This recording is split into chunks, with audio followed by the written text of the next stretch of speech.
चलते समय कह दो लव इट, लेकिन इशारा करना पड़ेगा आपके पास, लव इट। ये मान के चलो कि आपके मार्क्स जितने मिलने वाले हैं उसमें ज्यादा मिलेगा आपको। आपका बेबी है, बहुत अच्छा परफॉर्मेंस दे रहा है क्लास में, पेरेंट्स मीटिंग में आप गई हैं, ठीक है, तो अपने बच्चे से बोलिए लव इट, टीचर को बोलिए लव इट, ठीक है। यानी ये वर्ड ऐसा कॉमन है कि जहां आपको स्पेशलिटी आ रही है निकल के, परफॉर्मेंस अच्छा है तो मैं बोल दो सब, आपके 4 चांद लग जाएंगे करियर में।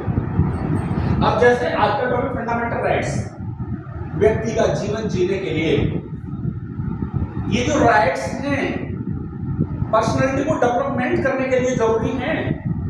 और फंडामेंटल राइट्स टोटल कितने हैं? 6। प्रेजेंट में कितने हैं? 6। लेकिन at the time of origin of constitution और जो पूजा कितने थे? 7। जिसमें से फ्यूचर में तो सार आने वाले समय में बेटा एक राइट्स को बाहर किया गया, वक्त को समझा गया और वो बहुत जरूरी था। और सर राइट टू प्रॉपर्टी यानी संपत्ति का अधिकार से बाहर किया गया, ये फंडामेंटल राइट्स नहीं हो सकता। अब मान लीजिए इनके पास ब्लैक मनी है बहुत सारा और इनकम आपकी कितने की है? 5 करोड़ की और आपके पास 25 करोड़ है और ये फंडामेंटल राइट्स होता तो आपको पता है प्रॉपर्टी सेलेक्टेड हाथों में चली जाती। अरे प्रॉपर्टी सेलेक्टेड हाथों में जाती है नहीं जाती? ऐसी सिचुएशन में क्या होता? डेवलपमेंट के रास्ते डिक्लाइन हो जाते, चंद लोगों के हाथों में प्रॉपर्टी होती।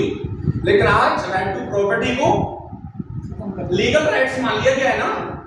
अरे संपत्ति का अधिकार क्या है? फंडामेंटल राइट्स है, लीगल राइट, लीगल कानूनी अधिकार है वो।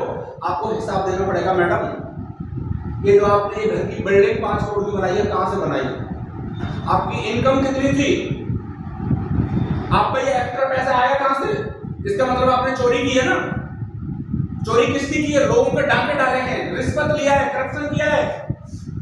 तो ऐसी सिचुएशन में क्या होगा? आप पर आय से अधिक संपत्ति का मुकदमा पंजीकृत होगा। आपने देखा जितने बड़े लीडर्स होते हैं बहुत सारा पैसा होता है इनमें, लेकिन इनके नाम कुछ नहीं होता। ये जब शपथ पत्र देते हैं, एफिडेविट देते हैं, तो बाद में क्या लिखते हैं? मेरे पास तो घर भी नहीं है और लग्जरी कोठी में रहते हैं। और ये हकीकत है। वो घर किसके नाम होता है? पड़ोसी के नाम होता है, डॉक्टर के नाम, उसके ड्राइवर के नाम होता है, या कोई बेनाम संपत्ति होती है उनके पास, गाड़ी भी किसी और के नाम से है, लग्जरी गाड़ी मेंटेन करते हैं और क्या कहते हैं? मेरे पास तो गाड़ी भी नहीं है। अकाउंट में कितना पैसा दिखाते हैं? 2025 रुपए। गोल्ड उनकी पत्नी आपने देखा 2 किलो पेन नहीं है, लेकिन क्या बता रहे हैं कि गोल्ड मात्र कितना? 10 ग्राम। उनके पास प्रॉपर्टी तो है लेकिन कैसी है? बेनाम संपत्ति है। उनके जो गुर्गे हैं उनके नाम है, लेकिन ऐसी कंडीशन में आपने देखा है नेता रातों रात मालदार हो जाता है? नहीं हो जाता। कुछ अधिकारी बेईमान टाइप के होते हैं, रातों रात मालदार हो जाते हैं। तो आपने देखा फंडामेंटल राइट से राइट टू प्रॉपर्टी क्या किया गया? सेपरेट किया गया, अलग किया गया और वो क्या बन गया? Legal rights. अच्छी बात है नहीं? अब संपत्ति के अधिकार की हम बात करेंगे तो हमारी जो इनकम है, जितना खर्चा है, वो सब आपने देखा पर्टिकुलर ब्यौरा हमको देना पड़ेगा नहीं देना पड़ेगा? देना पड़ेगा ना। तो डियर जीवन जीने के लिए फंडामेंटल राइट्स हैं, ये किसके अगेंस्ट है? व्यक्ति के खिलाफ है या सरकार के खिलाफ है? सरकार के खिलाफ है। हम सरकार से लड़के लेते हैं अपने अधिकार को। हमारे किसी भी अधिकार का यदि डिक्लाइन होता है तो हम किससे मांग करते हैं? सरकार से मांग करते हैं। और सरकार नहीं देती है तो कोर्ट के थ्रू हम लेते हैं अपने अधिकार। लेते नहीं लेते? उसी का डियर एक दूसरा रूप है फंडामेंटल ड्यूटी।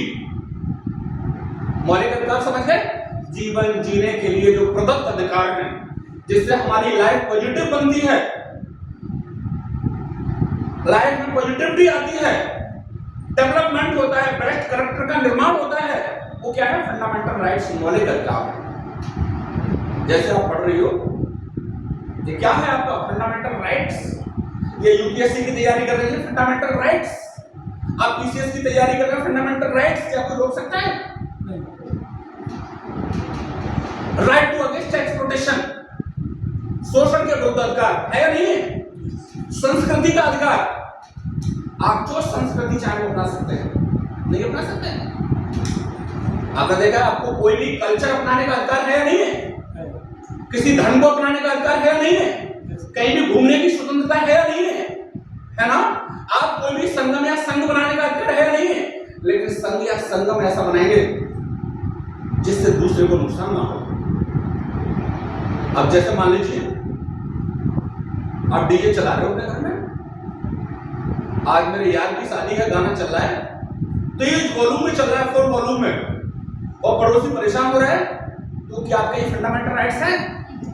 नो, पुलिस आएगी और फंडामेंटल राइट्स का हवाला देते हुए आपके डीजे को उठा ले जाएगी। आपकी लिबर्टी, आपकी स्वतंत्रता केवल वहीं तक सीमित है कि जब तक दूसरे की स्वतंत्रता का डिक्लाइन ना हो। आप तेज आवाज में नहीं सुन सकते। मान लीजिए किसी छात्र का एग्जाम हो रहा है, पढ़ने में डिस्टर्बेंस हो रहा है, तो क्या आप डीजे चला सकते हैं? कोई मान लीजिए पेशेंट है बराबर घर में, आप डीजे चला रहे हैं तो उसे दिक्कत होगा या नहीं होगा? अरे होगा ना। जैसे एक एग्जाम्पल, मान लीजिए आप सड़क पर घूम रहे हैं, अभी हमने बोला कि फंडामेंटल राइट से आपको घूमने का अधिकार है, आप आराम से घूमिए, लेकिन वही आप नग्नावस्था में सड़क पर घूम रहे हैं तो पुलिस आएगी, आपको डंडे मारेगी और बंद कर देगी। आपको अभी तो डीआर ने बनाया है कि हमको फंडामेंटल राइट्स है। आपके नंगा घूमने से सड़क पर दूसरे की स्वतंत्रता का हनन हो रहा है, लोगों को हेजिटेशन होगा, लोग आपको देख के शर्माएंगे। तो ऐसा कतई नहीं होने दिया जाएगा। लेकिन वही एक मेंटल व्यक्ति है बेचारा, उसे अपने शरीर का होश नहीं है। ऐसा होते हैं ना लोग, वो यदि नंगा सड़क पर दौड़ रहा है तो क्या पुलिस उसके साथ भी ऐसा ही बर्ताव करेगी? नहीं, क्योंकि जब आप उसे देखोगे तो आपको एकदम फीलिंग्स आ जाएंगी कि बेचारा ये कौन है, मेंटल, इसे अपने शरीर का होश नहीं है। तो आपकी स्वतंत्रता पर कोई भी नेगेटिव इफेक्ट नहीं जाएगा। Do you understand? अब कल्चर क्या होती है, संस्कृति क्या होती है, बताइए।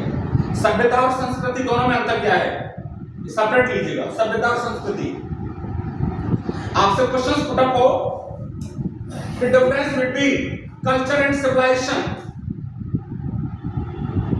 दोनों में अंतर क्या है, सभ्यता क्या है, संस्कृति क्या है? To B explain. सभ्यताएं मरती रहती हैं और जन्म लेती रहती हैं। अरे सभ्यता डिक्लाइन होती है नहीं होती? अभी आपने हिस्ट्री में पढ़ा था, एक सभ्यता मर गई, इंडस वैली सिविलाइजेशन, और दूसरी उसी के कोप पर कौन सी सभ्यता ने जन्म ले लिया? वैदिक सभ्यता। अरे ले लिया ना। चलो आज का एग्जांपल ले लो, कोसी नदी जो बिहार में आती है उसे क्या कहते हैं? शोक नदी कहते हैं उसे, क्योंकि उसमें इतना फ्लड आ जाता है, बहुत बड़ी सभ्यता उसने डिक्लाइन कर दी, और फिर उसी आगोश में ले लिया, डिक्लाइन कर दिया, और वहीं आपने देखा फिर दूसरी नई सभ्यता का जन्म हो गया। तो सभ्यताएं मरती रहती हैं और जन्म लेती रहती हैं। कल्चर क्या है, संस्कृति क्या है? कल्चर सभ्यता का विकसित रूप। क्या कहेंगे उसे? संस्कृति है क्या? आपने सुना होगा, ये हिंदी का है, कोस कोस पर पानी बदले, कोस कोस पर वाणी। आप इंडिया में जगह जगह जाएंगे, गुजरात जाएंगे तो गुजरातियों का आपने देखा कल्चर अलग मिलेगा। राजस्थान में चले जाइए, वहां कल्चर अलग है या नहीं है? लोगों के सब टर्टू बुधे होंगे और सर्कल टाइप का ये सब पहना, सर पहना हुआ, भाषा अलग हो जाएगी। हम ब्रज सेक्टर में, ब्रज की भाषा अलग है, लेकिन यही खुर्जा की तरफ चले जाइए तो भाषा चेंज हो जाएगा, नहीं हो जाएगा? आपने देखा है कल्चर एक प्रोसेस से दूसरे प्रोसेस में बदलता है, लेकिन मरता नहीं है कभी। ये अंतर है। जैसे आपने देखा है हमारे पिताजी अपने से बड़ों को क्या करते थे? राम राम, जय श्री राम, जय श्री कृष्णा, अल्लाह हाफिज करते थे ना। लेकिन हम क्या करते हैं? हेलो, हाय, गुड मॉर्निंग, पैर छूते हैं, करते हैं नहीं करते? आपने देखा है? रिस्पेक्ट है, प्रोसेस ही तो बदला है। हाय हेलो ये करते हैं नहीं करते? आपने देखा हर कंट्री का कल्चर अलग है या नहीं है? तो आपने देखा सभ्यता मरती रहती है और जन्म लेती रहती है, एक प्रोसेस से दूसरे प्रोसेस में बदलती रहती है, लेकिन दूसरी चीज नहीं मिलती है। कल्चर क्या होता है? ये कभी नहीं मरती, ये एक प्रोसेस से दूसरे प्रोसेस में बदलती रहती है। तो आपसे यदि फंडामेंटल राइट्स की बात की जाएगी तो जीवन के प्रदत्त अधिकार जिससे लाइफ पॉजिटिव बनती है, that is called fundamental right. अब फंडामेंटल ड्यूटी, जब हमारे अधिकार हैं तो हमारे कर्तव्य भी है ना। कर्तव्य क्या है? देश के प्रति हम पॉजिटिव रखेंगे अपने आप को। अरे देश को मजबूत करने के लिए बुलावा आएगा तो हम उसको मजबूत करने के लिए योगदान देंगे या नहीं देंगे? ये हमारी रिस्पॉन्सिबिलिटी नहीं है? हम अपने राष्ट्र का सम्मान करेंगे नहीं करेंगे? करेंगे ना। क्या आप नदियों को प्रदूषित करेंगे? नहीं करेंगे, ये हमारी जिम्मेदारी है। तो डियर, यदि हम फंडामेंटल राइट्स में कुछ लेना जानते हैं सरकार के द्वारा, तो फंडामेंटल ड्यूटी के तहत इस देश के लिए करना भी हमारा अधिकार है, नहीं है? तो आपसे ये प्रश्न पूछा जाए कि फंडामेंटल राइट्स और फंडामेंटल ड्यूटी क्या है? ये एक सिक्के के दो पहलू हैं। सिक्का देखा आपने? एक तरफ हेड और एक तरफ टेल, उसे बीच से फाड़ दो, दोनों अलग अलग हो जाएं, सिक्का किसी मतलब का है? इसी तरीके से फंडामेंटल राइट्स और फंडामेंटल ड्यूटी ये एक सिक्के के दो क्या है? कंसेप्ट है, पहलू है ये। तो आज की क्लास में फंडामेंटल राइट्स और fundamental duty, okay, to be clear?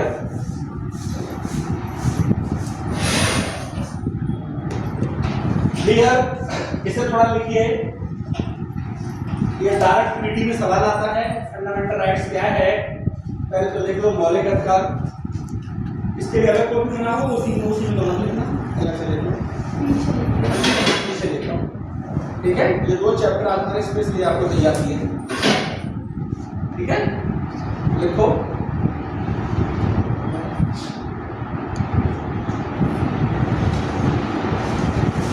तो सारी जी लिखिए बेटा।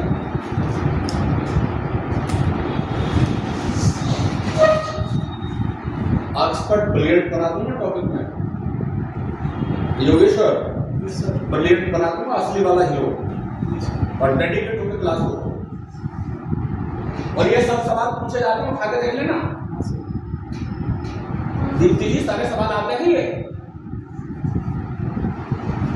फंडामेंटल राइट्स की बात करेंगे, पीटी में पूछ लेगा ये कौन से भाग में है? भाग 3 और आर्टिकल 12 से 35। ये कई बार क्वेश्चन पूछा गया है, सवालों की बारिश शुरुआत से ही। लिख लो भैया, लिख लिया ये। मौलिक अधिकारों का जिक्र, मौलिक अधिकारों का वर्णन संविधान के भाग 3, कॉन्स्टिट्यूशन का पार्ट 3 और आर्टिकल 12 से 35 में दिया गया है। तो वर्णन संविधान के भाग 3 और अनुच्छेद 12 से 35 में दिया गया है। इनको अंडरलाइन कर लो, ये सवाल पढ़ने लायक है। इसको भारत का मैग्ना कार्टा भी कहते हैं। ये लिखो डाल, इसको भारत का मैग्ना कार्टा ये भी पूछा गया है। इसको भारत का मैग्ना कार्टा कहते हैं। इन सबको भेजिए छात्रों के बीच में लेक्चर ताकि वो सब लोग तैयार कर सकें।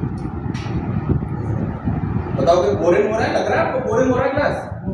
मजा आ रहा नहीं आ रहा? लव इट बोलो, कैसा लग रहा है क्लास? लव इट, ठीक है? इसको क्या कहते हैं बेटा? आपसे पूछ लिया, भारत का मैग्ना कार्टा किसे कहते हैं? Fundamental rights. कौन से आर्टिकल में है? 35। कौन से भाग में है? 30। तो सवाल क्लियर है आपको? अब ना भूलने वाले आप, और भूल भी जाओगे तो माइंड रिकॉल कर लेगा तुरंत ही आपको कि भाई इस पर क्वेश्चन। आगे स्रोत ये कहां से लिया गया है? ये फंडामेंटल राइट्स कहां से लिया गया? सोर्स लिखो डायरेक्ट, क्योंकि ये पीटी की क्लास है, मैथ्स की नहीं। अमेरिका के संविधान से, अमेरिका के संविधान से। कराची अधिवेशन में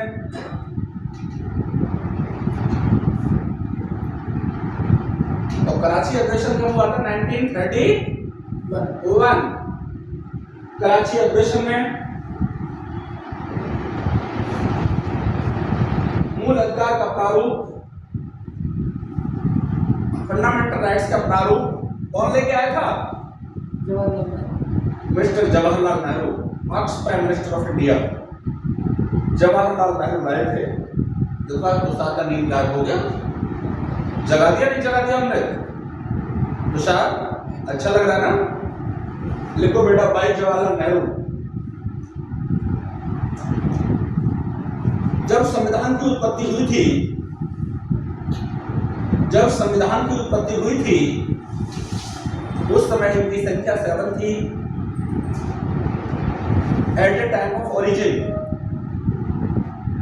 तब इसकी संख्या 7 थी, लेकिन इन 7 में से संपत्ति के अधिकार को, एक डेफिनेशन लिखा करो जैसे हम बोल रहे हैं, ठीक है बेटा? संपत्ति के अधिकार को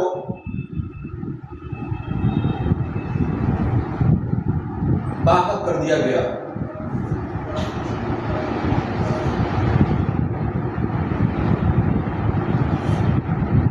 अब वर्तमान में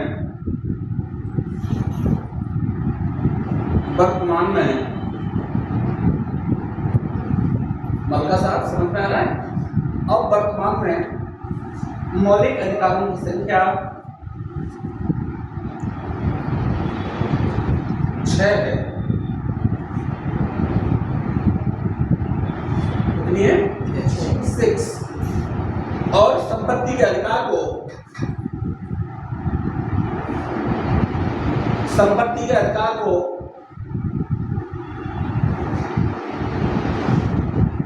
लीगल राइट्स मान लिया गया है। वैधानिक अधिकार है, ये विधिक अधिकार है, विधिक अधिकार मान लिया गया है।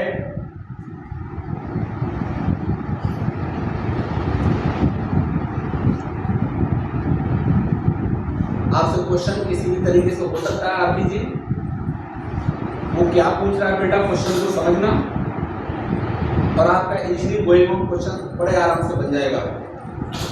यदि प्रश्न समझ लिया आपने तो आंसर आराम से दे दोगे आप। जल्दबाजी नहीं करते प्रश्न को समझने में।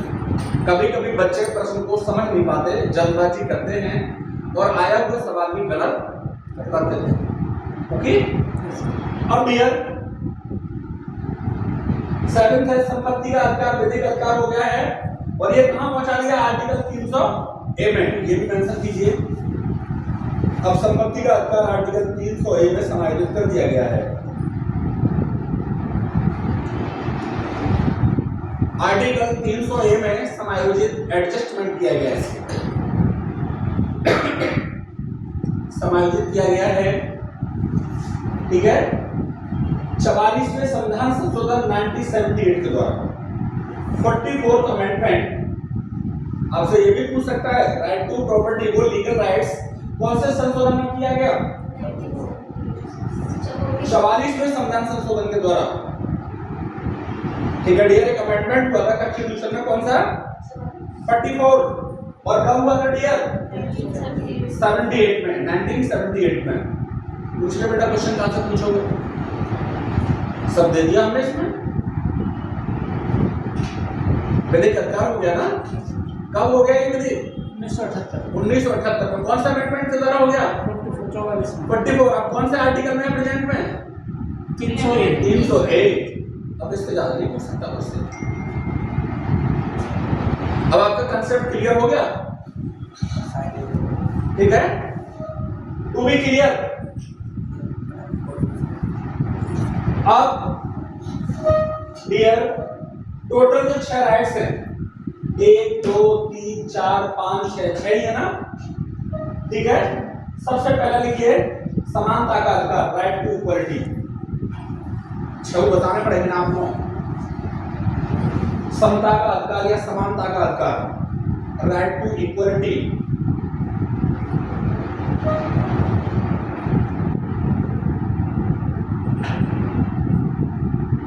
और बेटा आर्टिकल पूछेगा तो किस पे टिक करोगे? 14 से 18, 14 से 19 नहीं, 14 से 18 ये भी पूछ लेता है। समता का अधिकार कौन से आर्टिकल में आता है? तो 14 से, अब देखो क्वेश्चन कैसे डालेगा, 15 से 18, 14 से 19, 14 से 22, या पर डाल देगा नवाबदीन या डाल देगा एग्जैक्ट 14 से 18।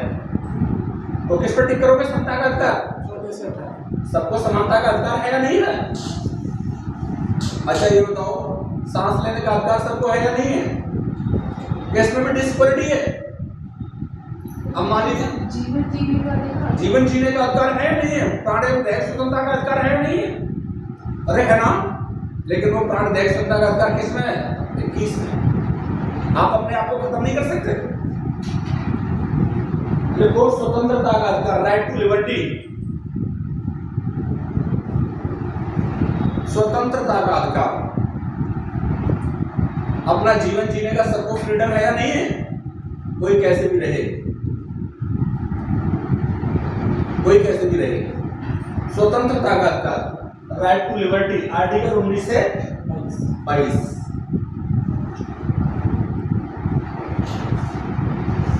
शोषण के विरुद्ध अधिकार, तीसरा, राइट टू अगेंस्ट एक्सप्लॉयटेशन, शोषण के विरुद्ध अधिकार, राइट टू अगेंस्ट एक्सप्लॉयटेशन।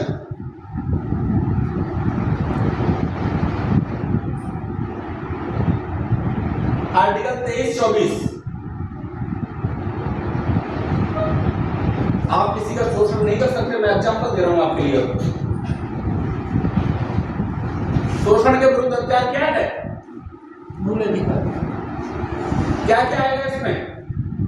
जैसे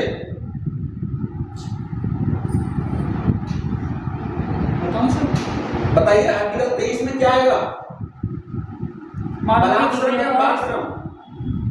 बलात्श्रम, मानव के दुर्व्यापार और बलात्श्रम का निषेध। Good example. सर किसी से जबरदस्ती काम नहीं करा सकते। आप किसी के शरीर से, बॉडी से जबरदस्ती काम नहीं ले सकते। किसी को बंधुआ मजदूर नहीं बना सकते, दास नहीं बना सकते। नहीं, क्या वो नहीं आएगा? नहीं। आर्टिकल 23 में जैसे मैंने एग्जांपल दिया था या दे रहा हूं, आप रिक्शा में जाते हो बैठ के, रिक्शा पूरा किससे खींचता है? शरीर से तो खींचता है ना। आपने 10 रुपए में रिक्शा वाले को तय किया कि भाई मुझे मेरे घर तक छोड़ दे, वो आपको रिक्शे में बिठा के घर तक ले गया और उसने कहा कि आपका घर आ गया, मुझे 10 रुपए दो, तो आपको देने चाहिए ना। यदि आपने उसके बदले में 10 रुपए नहीं दिए तो आपने आर्टिकल 23 का उल्लंघन किया है, शोषण किया है इसका। To be clear. तो एक ट्रिक बना लो रिक्शा पुलर, ताकि आपको याद बनाने दिया इसमें बोला था रिक्शा पुलर। अरे याद सही रहेगा ना एग्जांपल, तो वो रिक्शा तो सही से जाएगा। अब आर्टिकल 24, बालश्रम अपराध है, यानी 14 वर्ष से कम उम्र के बच्चों से हम कोई शारीरिक काम नहीं लेंगे। हम सब उनके करियर को बनाएंगे, और करियर किससे बनेगा? शिक्षा से। आप ये भी बहाना नहीं कर सकते कि मेरे पास पैसा नहीं है, मैं नहीं पढ़ा सकता। सरकार ने उसकी व्यवस्था कर दी है ना, शायद अब स्कूलों में फीस नहीं लगता, 8th क्लास तक लगता है सरकारी स्कूल में, तो फ्री कर दिया, फ्री और नेसेसरी एजुकेशन कर दिया है ना 6 से 24 साल के बच्चों के लिए। मुझे लग रहा बुक्स फ्री मिल रही है। हाँ सर, बैग भी मिल रहा है, खाना भी है, देखो खाना भी है, ड्रेस भी है। आप ये कहो कि हम तो अपने बच्चों को जो कि बड़े काम करवाएंगे, फैक्ट्री में काम कराएंगे, तो आप करा सकते हो पिता होने के नाते। आपका यदि बेबी है, आप पिता हैं, उसके बावजूद भी इन बच्चों से कोई भी रिस्की काम नहीं लोगे। जैसे आप कभी होटल पर खाना खाने जाते हो, चाय पीने जाते हो, तो छोटे छोटे बच्चे आपने देखा होगा काम कर रहे हो, चाय की दुकान में तो मिल ही जाते हैं। आप जाते हो, छोटू की जन्म ले लेते हो, उसका नाम रख देते हो जाते जाते छोटू, अरे छोटू पानी लाओ, छोटू चाय लाओ, छोटू ये लाओ, छोटू ये लाओ। शोषण हो रहा है, छोटू का नहीं हो रहा है। ये बड़े चालाक हो गए होटल वाले। बालक 13 साल का दिखा देते हैं कागज पर 15 साल का, भैया हमारे पास सर्टिफिकेट दिया है। ऐसे लोगों के अगेंस्ट कंप्लेंट करनी चाहिए, आपको नहीं करनी चाहिए। उनको वहां से मुक्त कराना चाहिए, नहीं कराना चाहिए। अरे ये आवर रिस्पॉन्सिबिलिटी है या नहीं है?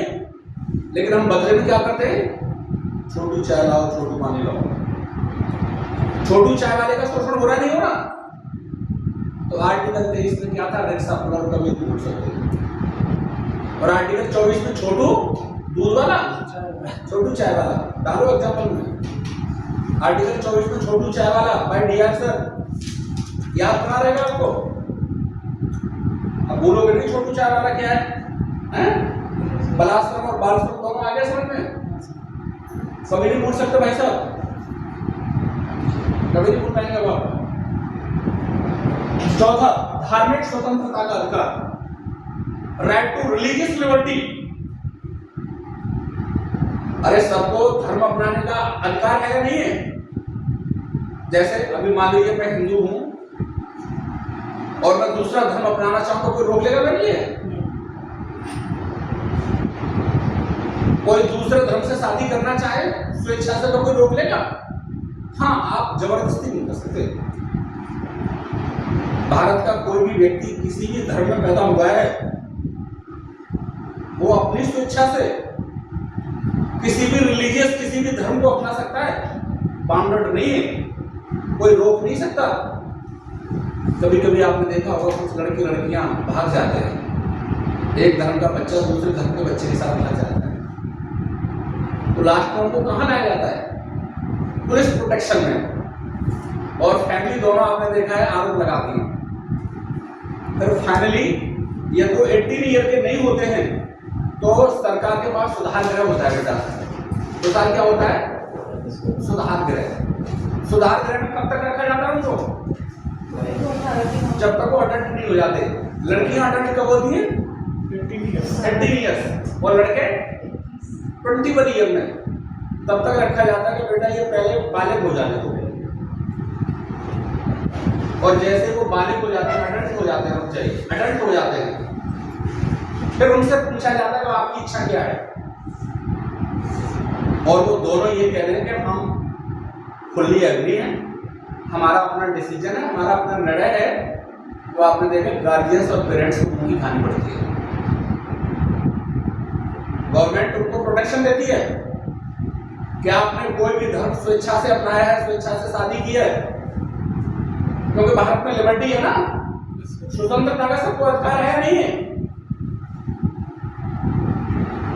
और दोनों को आपने देखा है पुलिस हवाले कर देती है कि तुम अपनी जिंदगी जियो, पीछे से लगता है। मेरे बच्चे वही सीखे।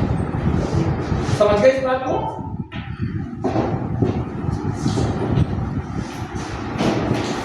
Right to religious liberty. आपको मन में भी आ रहा है ना, धर्म चेंज करने का समझ सकते हो, कोई पार्टीशन नहीं है, ठीक है, स्वेच्छा है आपकी। Yes sir. आर्टिकल 25 से 28 कितने हो गए? 4 फंडामेंटल राइट्स हो गए। 5 वाले की है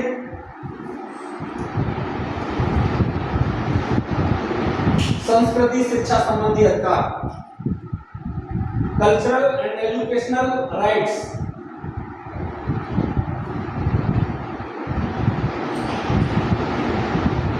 आर्टिकल 29 टू 30, 29 से 30 चेतन लॉ और कराना है। तो इसे पूरा हो जाए तो तब ठीक है। संस्कृति शिक्षा संबंधी अधिकार आर्टिकल 29 टू 30। अब संवैधानिक उपचारों का अधिकार right to constitutional remedies article 32 लिख लो इसको।